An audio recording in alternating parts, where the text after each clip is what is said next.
Hamish de Bretton-Gordon, a chemical weapons advisor to NGOs in Syria and also Iraq. Great to have you on the programme. First of all, what do you think is behind this latest fire in Iran? There have been numerous incidents in recent months. Some media reports say Iran is a victim of international sabotage. Well, it's certainly a concern. Accidents or explosions at any nuclear site are a great concern, not just to the region, but globally. Most people remember what happened at Fukushima in Japan, and of course in Chernobyl, where contamination was spread over thousands and thousands of miles. As you say, there appear to be about 3 incidents at nuclear facilities in Iran in the last 10 days, and actually there's also reporting in the Middle East that there may be another 3 as well.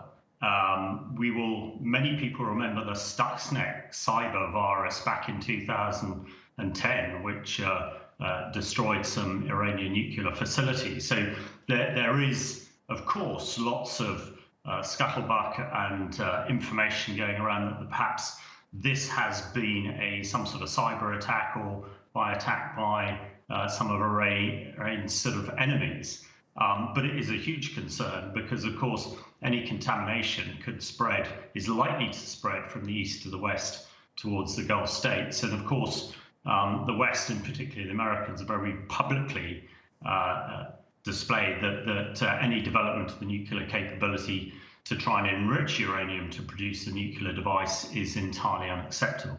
And away from politics or who could be behind this, what do we know about the contamination? As you said, it brings back memories when we hear of this Fukushima, Chernobyl.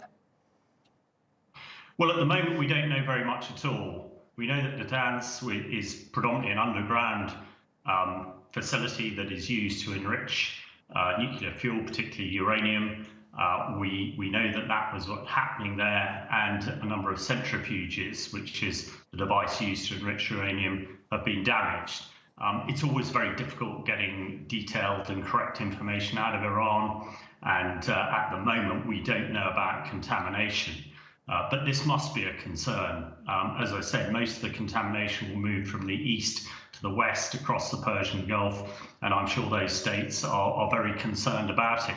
But it's not just this facility. Another 2 have also would appear to be damaged.